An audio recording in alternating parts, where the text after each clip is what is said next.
I used to pride myself on our perfect family dinners.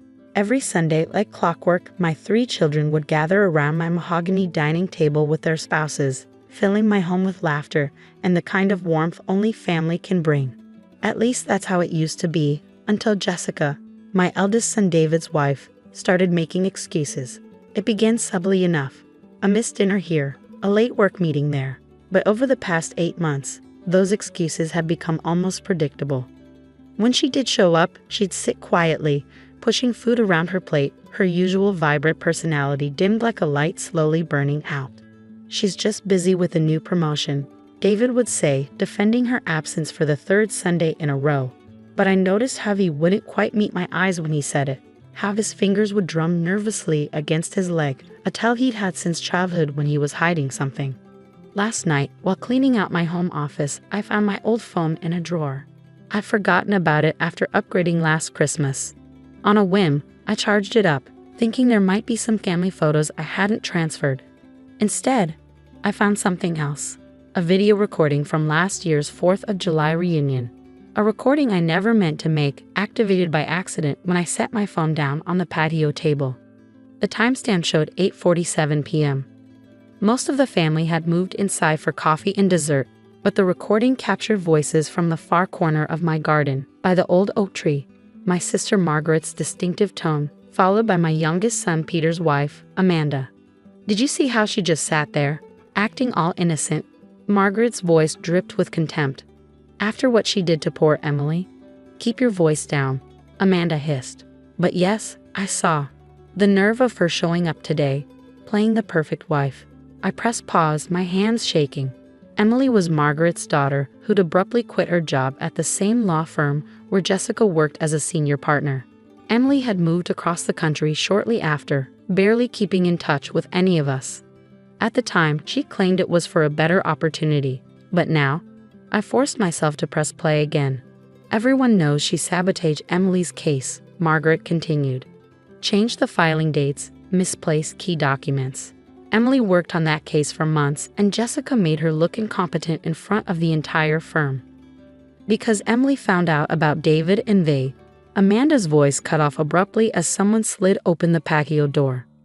The recording continued for another 30 minutes but only captured distant party sounds and occasional laughter. I sat in my office, staring at the phone, pieces falling into place like a terrible puzzle. Jessica's sudden promotion to senior partner. Emily's hasty departure, the way David had been drinking more at family gatherings, his jokes becoming slightly too sharp, too bitter. But what had Emily found out? What was David involved in? I looked at my calendar, at tomorrow's date circled in red, our annual family reunion, the 10th one I'd hosted. Jessica had already texted her regrets, citing a business trip to Seattle. David would come alone again, with that strained smile and rehearsed excuses. My finger hovered over the phone's delete button. Perhaps some things were better left buried, some perfect family images better left unshattered. But I thought about Jessica. How her bright laugh had disappeared from our gatherings, how she flinched last Christmas when Margaret deliberately spilled wine on her new dress, an accident, she claimed. I thought about Emily, who'd missed her grandfather's funeral because she couldn't get away from work, who'd stopped calling her mother, who'd blocked most of the family on social media. The perfect family dinners I'd prided myself on suddenly felt like elaborate stage productions, with everyone playing their parts while ugly truths festered beneath the surface. And I, the family matriarch, had been either too blind or too willing to ignore the signs. I picked up my current phone and typed out a message to Jessica. "I know about last year's reunion, and Emily, we need to talk." My finger trembled over the send button. Sending this would change everything. The carefully maintained facade of family harmony would crack. Sunday dinners would never be the same. But maybe they shouldn't be. I pressed send. 3 dots appeared immediately, dancing on my screen for what felt like an eternity. Then, "Give me an hour. I'll come over." I walked to my kitchen, my steps heavy with the weight of what was to come. As I prepared coffee, Jessica's favorite dark roast that she'd stopped drinking with us months ago, I caught my reflection in the window. Behind me, the dining room stood silent, family photos lining the walls, smiling faces captured in perfect moments, frozen in time. But perfection, I was learning could be the prettiest mask for the ugliest truths. The doorbell rang exactly 1 hour later. When I opened it, Jessica stood there, her work blazer slightly crumpled, her eyes red-rimmed but determined. In her hands, she clutched a thick manila envelope. "Before you say anything," she said, her voice steady despite its hoarseness, "there's something you need to see. About David. About why Emily really left. And why I've been avoiding these perfect family dinners of yours." She stepped inside, and I knew, as I closed the door behind her, that by tomorrow's reunion, nothing would be the same. Sometimes perfect families aren't perfect at all. Sometimes they're just better at hiding their cracks. And sometimes those cracks need to be exposed for any real healing to begin. The manila envelope sat between us on my kitchen counter like a bomb waiting to detonate. Jessica's hands shook slightly as she reached for her coffee, but her eyes held a determination I hadn't seen in months. "I found these documents 6 months ago," she began, her finger tracing the envelope's edge. "I wasn't looking for them. I was actually searching for our insurance papers when I found a hidden compartment in David's desk." She pulled out a stack of papers, spreading them across my pristine granite countertop. Bank statements, offshore account details, and emails. So many emails. "David's been embezzling money from his clients' trust funds," Jessica said quietly. "Small amounts at first, then larger sums. He's been doing it for years, covering his tracks through a series of shell companies." My coffee cup clattered against its saucer. "That's impossible. David would never." "Emily found out," Jessica cut me off. "That's what really happened at the firm. She was working on a case involving one of his clients and noticed discrepancies. She came to me first, thinking I should be the one to tell them he was about to be discovered. The perfect image of my son, star athlete, Harvard Law graduate, devoted husband, began to crack before my eyes. Instead of telling him, Jessica continued, her voice bitter, "I investigated. I couldn't believe it at first, but the evidence was overwhelming. When I confronted David, she paused, pulling up her sleeve to reveal a fading bruise. Let's just say he wasn't the man I married anymore." My stomach lurched. "He hit you?" "Just once. He apologized immediately, blamed the stress, promised to fix everything." She laughed hollowly. "Then he went to the firm's partners and told them Emily had been making mistakes, missing deadlines. He planted evidence, made it look like she was the one mishandling client funds." The pieces clicked into place. Emily's sudden departure, Margaret's hostility, the tension at family gatherings. "But why didn't you tell anyone?" "Because of this." Jessica pulled out one final document, a paternity test. "David's not the father of the baby I'm carrying." I stared at her, noticing for the first time the slight swell of her stomach beneath her blazer. "You're pregnant?" 3 months. And before you ask, no, I didn't have an affair. I've been doing IVF. Alone, because David," she took a shaky breath. "David's been sterile since a college accident he never told anyone about. He made me keep quiet about our fertility struggles, insisted we tell everyone we were focusing on our careers. His pride couldn't take the hit to his perfect image." The weight of these revelations pressed against my chest. All those times I pressured them about grandchildren, made pointed comments about Jessica's career focus. The shame of my assumptions burned hot in my throat. "Tomorrow at the reunion," Jessica said, gathering the papers back into the envelope, "David plans to announce my pregnancy to everyone. He's already told a few people at work, playing the proud father. But he doesn't know I have proof he can't be the father. He doesn't know I've been documenting everything, the embezzlement, the abuse, the lies." "What are you going to do?" "The FBI is already investigating. I've been working with them for months, gathering evidence. They're moving in next week." She met my eyes steadily. "I'm telling you this because, despite everything, you deserve to know the truth before it hits the news. And because I need you to understand why I can't keep coming to these family dinners, pretending everything's fine." The sound of a car door slamming outside made us both jump. Through the kitchen window, I saw David's BMW in the driveway. "He's early," Jessica whispered, hurriedly stuffing the envelope into her bag. "He can't know I was here." I grabbed her arm as she stood to leave through the back door. "Wait, the reunion tomorrow." "I'll be there," she said firmly. "One last perfect family dinner. But this time, I'm not staying quiet." As Jessica slipped out the back, I heard my front door open. David's voice called out, "Mom." Your car's in the driveway, but you're not answering your phone." I quickly wiped my eyes, plastered on a smile, and called back, "In the kitchen, dear. Just finishing up some coffee." David appeared in the doorway, handsome as ever in his expensive suit. Looking at him now, I wondered how I'd missed the signs. The too perfect smile, the controlled movements, the calculated charm.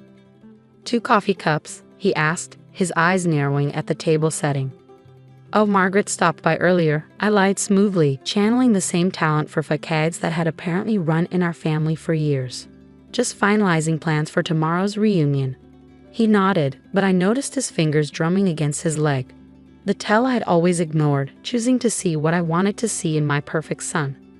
"Actually, Mom," he said, his smile not quite reaching his eyes, "I have some wonderful news to share tomorrow. Something that will make you very happy." I thought of Jessica's paternity test, of the FBI investigation, of all the lies about to unravel. "I'm sure it will be quite an announcement, dear." As I watched him leave a few minutes later, I realized tomorrow's reunion wouldn't just expose David's lies. It would expose all of us. The things we chose to ignore. The perfect image we prioritized over truth and justice. I picked up my phone and sent a text to Margaret.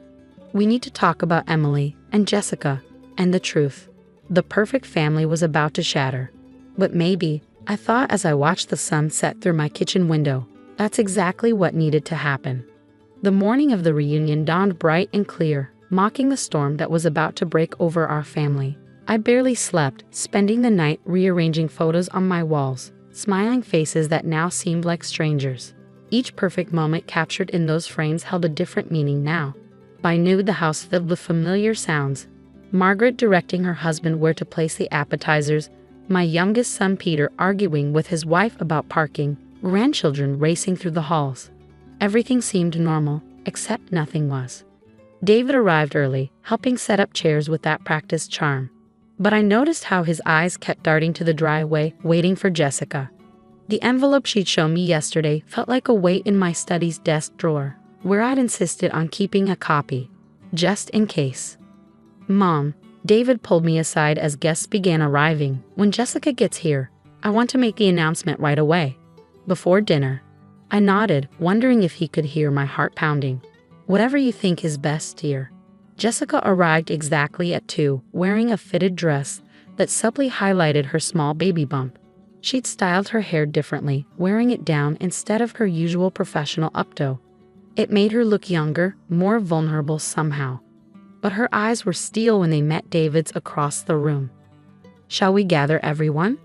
David asked, practically vibrating with barely contained energy. He clinked his glass, calling for attention. "Family, we have wonderful news to share." The room quieted. I saw Margaret whispering something to her husband. Emily's absence felt particularly heavy now. "Jessica and I," David began, wrapping an arm around his wife's waist, "are finally going to make Mom a grandmother. We're expecting." The room erupted in congratulations. Margaret's face twisted in what could have been either a smile or a grimace.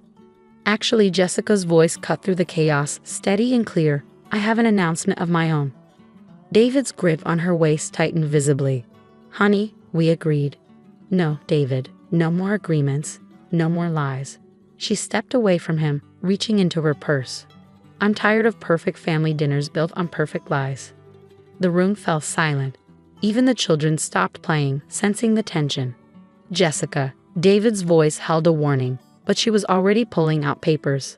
"I am pregnant," she confirmed. "But David isn't the father. He can't be.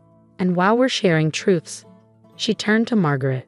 "Emily didn't leave because she was incompetent. She left because your perfect son framed her to cover up his own crimes."